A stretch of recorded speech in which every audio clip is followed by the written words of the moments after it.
મોકો આપવો એટલે ખાવાનું બંધ કરીએ, અંદર નાખવાનું બંધ કરીએ તો ભગવાન સફાઈ કરે વ્યવસ્થિત. અને ખાવાનું પીવાનું બંધ કરવું એને લંઘન કહેવામાં આવે છે.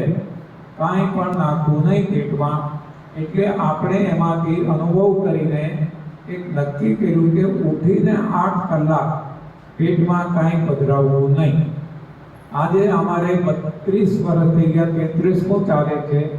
ઉઠ્યા પછી અમે 8 ક્યારેક 9, 10, 12 કલાક થાય પેટમાં કાંઈ પણ પધરાવતા નથી. પેટ માંગતું નથી, મન માંગતું નથી, જીભ માંગતી કેવું પડી જાય છે અને મજા આવે છે. તો ઉઠીને 8 કલાક લંઘન એટલે કે નિર્જલા ઉપવાસ એટલે કે એર ફાસ્ટિંગ. હવા ખાવાનું છે પણ હવા, હલકું ભોજન. તો આપણને કેવું પડી ગઈ છે ઉઠીને તરત ખાવાનું.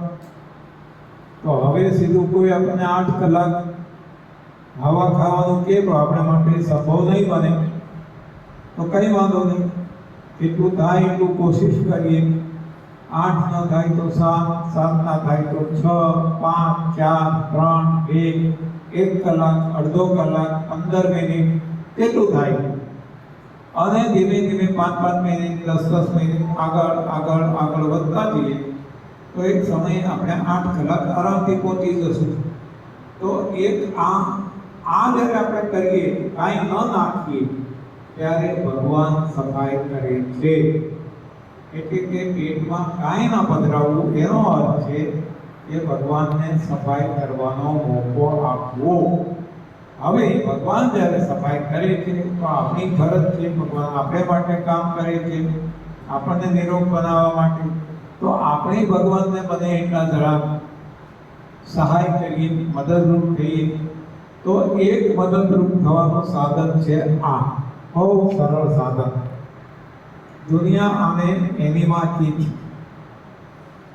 આને વાપરવું એકદમ સહેલું છે અને એ અતુલભાઈ તમને સમજાવી દેશે. સાવ સહેલું, સરળ, સીધું. અને હર કોઈ પોતાને હાથે, પોતાને ઘેર, કોઈની જરૂર ના પડે એ રીતે અને લાખોના ખર્ચામાંથી બચાવી દેશે. લાખોના ખર્ચા બચી જશે. આ જે છે, આ જે એનીમાનું જે સાધન જે છે એ આપણે પહેલાં તો કોઈ દિવસ જોયું નથી એટલે આપણને નવાઈ લાગે કે આપણે તો સંડાસ જઈએ તો બરાબર સાફ આવે છે એટલે આપણે કંઈ એવું જરૂર નથી, આપણે એવું વિચારતા હોઈએ. પણ કોઈ પણ માણસ એની જિંદગીમાં જો એને રોગ હોય તો નક્કી ને નક્કી એના આંતરડામાં જ ખરાબી છે. પછી એને મોતિયો આવ્યો હોય, એને ડાયાબિટીસ હોય, એને સુગર વધઘટ થતું હોય, એને કોઈ પણ બીમારી હોય, એના માટેનો ચાર્ટ અહીંયા આંતરડાનો ચાર્ટ આપેલો છે. કયા પોઈન્ટના કારણે કયો રોગ થાય. જે લોકો બહુ ખાય અને ગમે ત્યારે ગમે તેવું ખાતા હોય એના આંતરડા બાજુમાં જે 6 ચાર્ટ બતાવેલા છે, છીમડાઈ ગયેલા એવા બતાવે. અને જો જે લોકો સ્વસ્થ રીતે કુદરતી આહાર ખાતા હોય તેનું આંતરડું આટલું ચોખ્ખું હોય, એમાં 71 પોઈન્ટ આપેલા છે. એ પોઈન્ટ ઉપર જો મોળ જમા થાય તો એને લગતો રોગ થાય. એમાં લખ્યું છે કે કોઈને થાઇરોઇડ હોય તો કયું પોઈન્ટ દબાયેલું હોય, કોઈને પ્રોસ્ટેટ હોય તો કયો તકલીફ હોય, ગોઠણનો દુખાવો હોય, ઝામર હોય, માઇગ્રેન હોય, કમળો હોય, પિત્તાશય હોય, ગોલ્ડબ્લેડર હોય, બધા પોઈન્ટ એમાં આપેલા છે. જો આંતરડું સાફ થાય, મોટું આંતરડું, તો અને માત્ર તો જ આપણા રોગ છે એ જાય. અન્યથા આપણા રોગ કોઈ દિવસ જાય નહીં. એ રોગ દૂર કરવા માટે ઋષિઓ પ્રયાસ કરતા હતા, નદીની અંદર ઊભા રહી જતા અને નવલી ક્રિયા કરતા હતા. નવલી ક્રિયા એટલે કે ઊંટમાંથી એક નળી ભરાવી દે અને પ્રાણાયામ કરીને અંદર પાણી ખેંચે અને પછી નવલી દ્વારા પેટને સાફ કરે આંતરડા. હવે આપણા માટે તો એવી યોગની પ્રક્રિયા શક્ય નથી, નદીમાં ઊભા રહેવું શક્ય નથી. અને આપણો જે નીચે અહીંયા એનેક્સ નો ભાગ બતાવેલો છે નીચેનો, એ જે એનેક્સ નો જે ભાગ છે એ નિર્જીવ હોય છે. 2 ઇંચ જેવો ભાગ છે એ નિર્જીવ હોય છે. એમાંથી મળ કોઈ દિવસ બહુ સાફ થતો નથી. લોકોને એમ લાગતું હોય કે મળ સાફ થઈ જાય, પણ જો એ ભાગને પાણી દ્વારા, જેમ આપણે સવારે ઉઠીએ અને બ્રશ કરીને કોગળા કરી લઈએ, તો એ ભાગને જો પાણી દ્વારા સાફ કરી દેવામાં આવે તો આ જેટલી 23 થી 24 મીટર લંબાઈ અને 1 ઇંચ જેટલું પહોળું જે આંતરડું છે એ આખું સાફ થઈ જાય. ઉપર ક્યાંય પણ મળ ભરાઈ ના રહે. પણ એ સાફ કરવાની ક્રિયા કોને કેવી અને કરવી કેવી રીતે અને કોની પાસે રોજ કરાવવા જોઈએ એ શક્ય નથી. એટલે માટે આ એનિમાનું એક સાધન બનાવવામાં આવ્યું છે. આ પ્લાસ્ટિકનો એક પોટ છે, આને એનિમા પોટ કહેવામાં આવે છે અથવા સંજીવની પોટ કહેવામાં આવે છે. જે લોકો કોમામાં ગયા હોય એવા લોકોને ડોક્ટરો થાકી જાય કે આ કોમામાંથી બહાર નથી આવતા, પણ જો 24 કલાકમાં એને એનિમા આપી દીધો હોય અને તો એ માણસ કોમામાંથી બહાર આવી ગયાના વર્લ્ડ રેકોર્ડ છે. ગિનીસ બુક ઓફ વર્લ્ડ અને સાઈડના કેટલા બધા લોકોએ અનુભવ કરેલા છે. આ જે નળી જે છે એ નળીની આગળ એક વાલ આપેલો છે. આ જે વાલ છે એ વાલને શરૂઆતમાં પાણી ભરો ત્યારે તમારે બંધ કરી દેવાનો. પછી તમે આ વાલને તમે ખોલો એટલે આમાં ક્યાંય હવાનો પરપોટો તમને દેખાય, એર બબલ્સ, તો એને એર બબલ્સને આપણે કાઢી નાખવાનો. તો પાણીનો ફ્લો જે છે આપણને પૂરેપૂરો મળે. પણ આ એનિમા પોટને સંડાસની અંદર 4 ફૂટ કે 3.5 ફૂટ હાઈટે લગાવવાનો હોય છે. એમાં સાદું પાણી ભરી દેવાનું છે. એની અંદર પાણી ભર્યા પછી આ વાલ બંધ કરવાનો. એકદમ ઝડપથી વાલ ખોલશો એટલે એર બબલ્સ છે. આમાં 2 હોલ આપેલા છે. અહીંયા પણ એક હોલ છે, અહીંયા પણ એક હોલ છે, અને અહીંયા ટીપ ઉપર પણ તમે હોલ કરી શકો છો. તો આમાંથી એર બબલ્સ છે નીકળી જશે આ હોલમાંથી સાઈડના. હવે આ નળી હવે આપણે કેવી રીતે એનીમાં લેવાનો? આપણે રૂટીનમાં લેટ્રિન જતા હોય તો સવારે આપણે સંડાસ જઈવાને આપણે બરાબર સાફ કરી નાખ્યું પછી આની અંદર 500 ml પાણી ભર્યું અને આપણા આંતરડામાં માત્ર 200 થી 300 ml ચડાવવાની જરૂર છે. આટલું બધું ચડાવવાની જરૂર નથી. તો ગ્લિસરીન કે ઓઇલ કે અથવા તો ધીમે ધીમે જ્યારે તમે પ્રેક્ટિસ કરશો આટલી નળી અંદર ભરાવી દેવાનું. થોડું પાણી અંદર જશે. શરૂઆતના સમયમાં એવું થશે કે પાણી જે છે એ નીકળી જશે, કારણ કે આપણી અંદર મળનો કદડો ભર્યો હોય અને તો એ સમયે પાણી નીકળી જાય તો ઘણાને એમ લાગે કે એનીમાં લાગ્યો નથી, અને ઘણા લોકો એનીમાંથી બીતા હોય છે. એનીમાં લઈને બહુ ઝાડા થઈ જાય તો એવા કંઈ ઝાડા થતા નથી. આપણે પાણી ઉપરથી પીએ છીએ અને આપણે હેઠેથી થોડું પાણી છે નીચેના ભાગમાં જ પાણી પીવું છે તો એનએચનો ભાગ સફાઈ થાય એટલે ઓટોમેટિક બધા આ પોઈન્ટ છે એ ચોખ્ખા થઈ જાય. અને આંતરડું જે છે આપણું પેટ છે એ નરમ રૂ જેવું રહેવું જોઈએ. પેટ નરમ, પગ ગરમ અને મગજ ઠંડુ. આ આયુર્વેદનો સિદ્ધાંત છે. જો આપણે પેટને આપણે નરમ રાખીએ તો અને મગજને ઠંડુ રાખવું પડે કોઈ પણ કામ કરવું હોય તો આપણને બધી જગ્યાએ સફળતા મળે. તો આંતરડાની સફાઈ માટે મોટું આંતરડું, મળ ભરાઈ ના રહે. હવે ઘણા લોકો હરડે ખાતા હોય છે. હરડે ઉપરથી ખાય તો હરડે છે એ પાચન થઈ શકે એમ નથી. એટલા માટે અને તમે કોઈ પણ દર્દીનું ઓપરેશન હોસ્પિટલમાં કરે ત્યારે ડોક્ટરો કેમિકલનો એનીમાં આપ્યા વિના કોઈ ઓપરેશન કરતા નથી. બરાબર? એનીમાં આપે અને પછી ઓપરેશન કરે, કારણ કે ઓપરેશન ચાલુ હોય એ વખતે જો એ મળ છોડે તો ઓપરેશનનો ડોક્ટરનો મૂડ પણ જતો રહે. એટલે મળ કોઈને આમ ગમતો નથી, પણ મળ બને છે એ હકીકત છે. અને ખાવાના જેટલા જાનવરો ખાય, મનુષ્ય ખાય, બધાને મળ બને. બરાબર? તો મળ બને અને મળને જો વ્યવસ્થિત રીતે બહાર કાઢવાની આપણને ટેકનિક આવડી જાય તો બીમાર આપણે પડીએ નહીં. બરાબર? એટલે કોમાની અંદર જતા હોય કેન્સરના પેશન્ટો, હવે આની સાઈડ ઇફેક્ટ નહીં થાય. 40 વર્ષ સુધી, 50 વર્ષ સુધી લોકો 2 ટાઈમ એનીમાં લે તો પણ સાઈડ ઇફેક્ટ થતી નથી. બરાબર? અને આ સંજીવની ક્રિયા છે એ ચમત્કાર છે, એ જાદુ છે. ઘણા લોકો શિબિર કરે સાહેબની 7 ડે.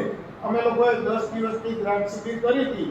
તો તમે જ્યારે દ્રાક્ષ શિબિર કરો પહેલો દિવસ, બીજો દિવસ અને ત્રીજો દિવસ જ્યારે તમે દ્રાક્ષનું પાણી પીવો, જેવું પાણી પીવો ને એવું જ પાણી નીકળવા માંડે. પછી એનીમાની જરૂર પડતી નથી.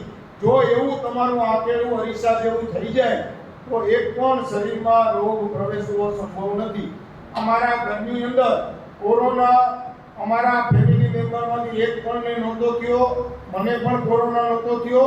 એની બદલે તો ઉલટાનું હું રોજનો 800 લોકોને મળતો હતો.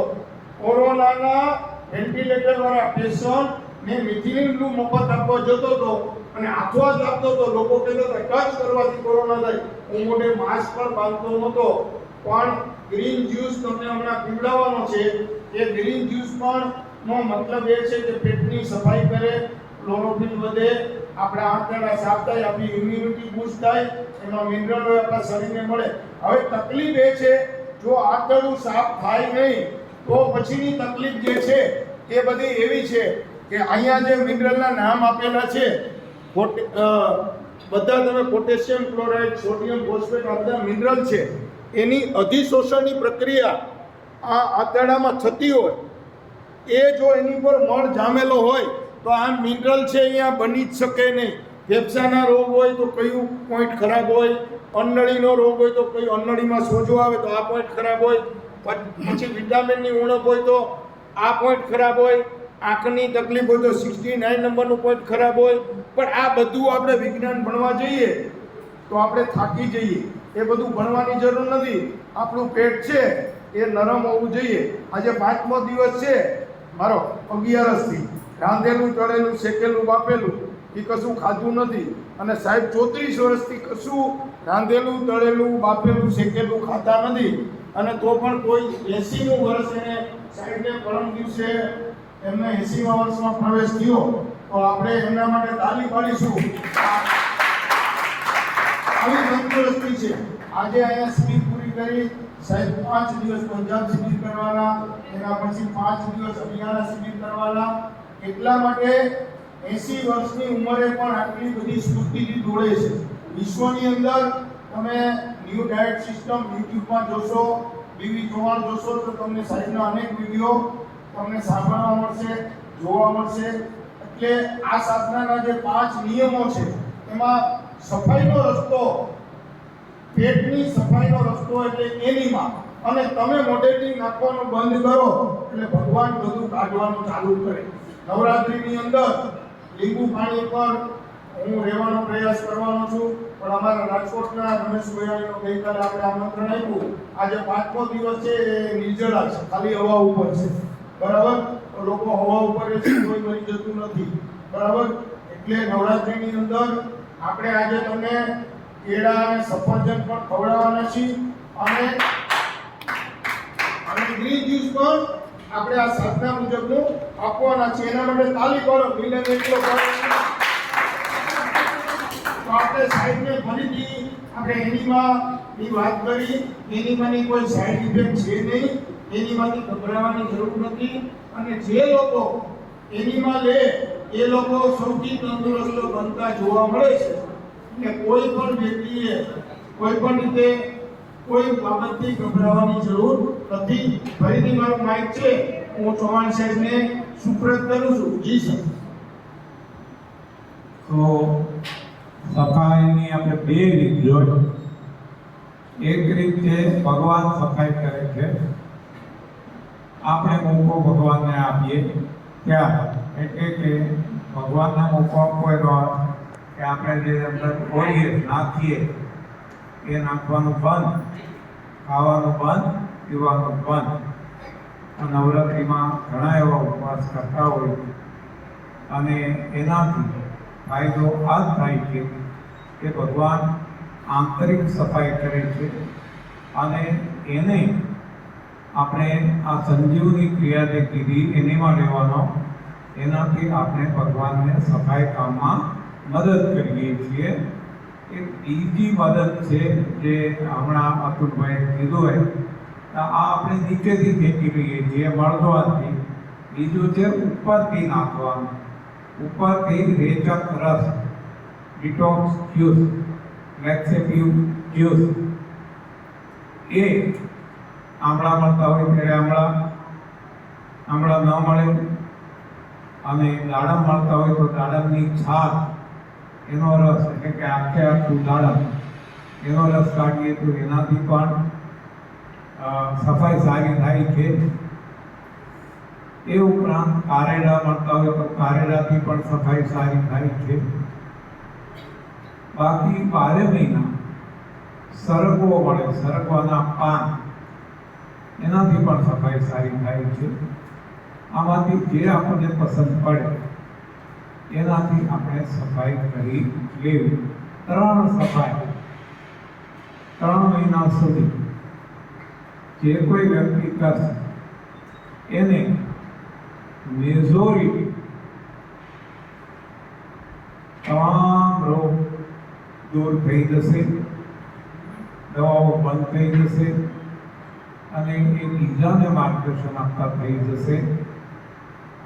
તો આટલી સરળ વાત છે કે ખોટું ખાધું છે એનાથી આખા શરીરમાં કચરો ભરાઈ ગયો છે તો એને દૂર કરવો 3 રીતે.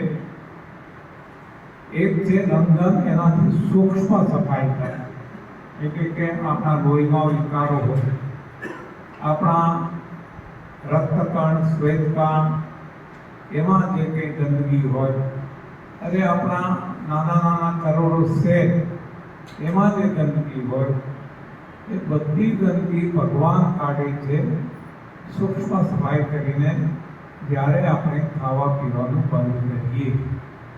એટલે આપણા શાસ્ત્રોમાં ઉપવાસનું મહત્વ છે. એકાદશી વ્રત કરો, નવરાત્રિ વ્રત કરો, ઘણા વ્રત આપણને આપ્યા. એની પાછળનું કારણ આ જ છે કે સફાઈ થતી રહી અને આપણું શરીર નિરોગી રહે. પણ સાચું ભોજન ખાવું જોઈએ. આપણે એક બાજુ સફાઈ કરીએ ને ભોજન પાછું ખોટું ખાઈએ તો એ પચે નહીં. વળી પાછું એનાથી કચરો જમા ત્યાં કરે, સાફ કરીએ એ કરતાં વધારે જમા થાય તો જિંદગી આખી એમાં માંગીડે જાય. એટલે હવે આપણે સફાઈ કરવાની છે. જૂનું જે ભેગું થયું એ કાઢવાનું છે અને નવું હવે જમા ન થાય એનું ધ્યાન રાખવાનું છે. તો એ શું ધ્યાન રાખશે? તો ત્યાંમાં એક વાત આપણે અહીંયા પૂરી કરી કે જે કચરો જમા થયો, ખોટો ખોરાક ખાય, એ કચરો આપણે 3 રીતે દૂર કરી દઈએ છીએ. એના માટે જે સમય લાગે, 2 મહિના, 3, 4 મહિના જે લાગે તે. હવે રોગ જતા જાય, સફાઈ થઈ ગઈ, રોગ જતા જાય. હવે જિંદગી આખી કઈ રીતે આપણે જીવવું, તો એને માટે જે બીજા બધા પ્રાણી જે નિરોગી જીવન જીવે છે એ રીતે આપણે પણ જો જીવીએ તો આપણે નિરોગી રહી શકાય. તો બીજા બધા પ્રાણી કઈ રીતે જીવે આપણે જોઈ લીધું. જે ભગવાને આપ્યું છે એનું એને માટે જે આપ્યું એ જ ખાય. તો આપણે માટે જે ભગવાને આપ્યું, કંદમૂળ, ફૂલ, ફળ, પાંદડા અને પીવાનું પાણી, તો આજ આપણે ખાઈ. બીજું એને શેકી તળી વાપરીને આગ ઉપર ચડાવી ના ખાઈ. ત્રીજું દૂધ અને દૂધની વસ્તુ એ કંઈ ના લઈએ, માંસાહાર ના કરીએ. તો આપણે પણ બીજા પ્રાણીની જેમ આપણે જેટલું જીવન ભગવાને આપ્યું છે 100 વર્ષ, એનાથી ઓછા કે વધુ, એટલું આપણે નિરોગી સારું જીવન મોજ મજા મસ્તી આનંદથી જીવી શકીએ. તો ખ્યાલ આવી ગયો. એક ભાગ છે રોગ નાબૂદ. તો એમાં આપણે રોગનું કારણ જોયું, ખોટો ખોરાક. ખોટા ખોરાકથી શરીરમાં જમા થયો મળ, એ રોગોનું કારણ. હવે નિવારણ, રોગ કેમ હટાવો? તો એ જે મળ જમા થયો એને કારણે રોગ થયા, તો હવે મળ કાઢી નાખો. મળ સૂક્ષ્મ અને સ્થૂળ બેય. સ્થૂળ રૂપે આપણે એનીમાંથી અને રેચક રસથી કાઢીએ છીએ, અને સૂક્ષ્મ જે છે એ ભગવાન કાઢે છે. આપણે ને મોકો આપીએ, ન ખાઈ ન પીને, એ ફાસ્ટિંગ કરીને, લંઘન કરીને. એટલે બે જુદી જુદી રીતે આપણે સારી રીતે જો સમજી ગયા તો પેલા સફાઈ કરીને તંદુરસ્ત થવાનું. તંદુરસ્ત થઈ ગયા પછી હવે જિંદગીભર તંદુરસ્ત રહેવા માટે આપણે માટે જે ભગવાને ખોરાક બનાવ્યો એ સાચો ખોરાક ખાઈએ, એના સિવાયનું કાંઈ ના ખાઈએ, એને આગ ઉપર ચડાવીને ના ખાઈએ. આટલું જો ધ્યાન રાખશું અને સમયાંતરે ઉપવાસ કરતા રહીશું. જો હવે ફરી એક વખત પાછું આપણે જોઈએ, પેટ્રોલની ગાડી પેટ્રોલથી જ ચલાવી પણ તોય એને 4-6 મહિને સર્વિસિંગ કરાવવી પડે. અમુક સમયે અમુક કિલોમીટર ચાલે પછી એને આપણે સર્વિસિંગ કરાવતા રહેવું પડે. પેટ્રોલ નાખીએ છતાં તો એમ આપણે સાચો ખોરાક ખાઈ છતાં સમયાંતરે એને સાફ કરતું રહેવું પડે. અને એટલે દરેક ધર્મોમાં 11, નવરાત્રિ આવા બધા જે ઉપવાસ આપ્યા છે એ છે સર્વિસિંગ. આ ગાડીનું સર્વિસિંગ કરાવતી રહેવું, સફાઈ કરાવતી રહેવી પડે. તો બરાબર ફરી એક વખત રિપીટ કરી દો. આપણે જે બધા બીમાર છીએ, બીમારી કોઈ પણ હોય, વજન વધારે હોય, ઓછું હોય, ચશ્મા હોય, વાળ સફેદ પહેલા થવા માંડ્યા હોય, ડાયાબિટીસ હોય, બીપી, એસિડિટી, માઇગ્રેન, શ્વાસ, કેન્સર, કોરોના, કોઈ પણ વસ્તુ હોય, બધા માટેનું કારણ શરીરમાં જમા થયેલો મળ, ખોટો ખોરાક. તો હવે એને સાફ કરી નાખીએ 3 રીતે. કે આપણે જોઈ ગયા, સફાઈ થઈ ગઈ, રોગ હટી ગયા. હવે બાકીનું જીવન જે છે એ આપણે સાચો ખોરાક ખાઈએ, ભગવાને જે આપ્યો એના એ રૂપે શેક્યા તળાય પાકા વગર, એના સિવાયનું કાંઈ ના ખાઈએ. માંસાહાર નહીં, એનિમલ પ્રોડક્ટ, દૂધની બનેલી વસ્તુ કોઈ ન ખાઈએ. અને આપણે માટે જે પ્લાન્ટ બેઝ ફૂડ, કંદ, મૂળ, ફૂલ, ફળ, પાંદડા, એ જે ભગવાને આપ્યું એ જ ખાઈએ.